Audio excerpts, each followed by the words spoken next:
Llevamos 30 años y estamos luchando por la fosa esta de aquí de eso. Lo hemos solicitado a varios, siempre que ha ido cambiando el ayuntamiento y todo.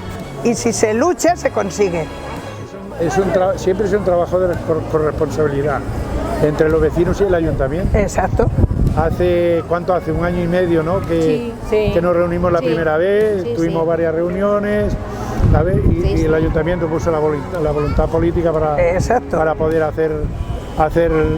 atender la petición, ¿no? Que habéis hecho los vecinos tantos años haciéndolo, y es un trabajo vuestro, porque lo habéis luchado. Que esto era una fosa. Se construye en las ciudades, es con la lucha vecinal, y también con la corresponsabilidad del ayuntamiento que pongan de su parte. De poner interés. Las cosas cuestan, porque cuestan hacerlas, cuestan tiempo, bueno, con el tiempo sí pero con la voluntad. Y también poniendo interés en la lucha que nosotros hacemos, poner interés también a quien se lo pedimos. Pues claro, por supuesto que sí. Porque es que se consiguen las cosas si pone interés al que se le pide. Exactamente. Y entonces el pues interés tiene que ser mutuo, tiene que ser exacto, y de los vecinos. Exacto. Y ya está. Y bueno, y poco a poco, y poquito a poco, pues las cosas pues se van. Y lo que no hay que quedarse es en las casas, hay que pedir las cosas y hay que reclamarlas. Hay que reclamarlas. Que no se molesta. Hay que pedirlas. Eso es. Y si les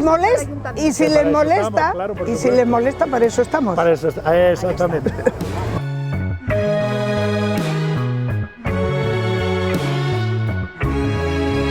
Hemos repetido mucho las cosas porque no sabemos explicarlo, no estamos para...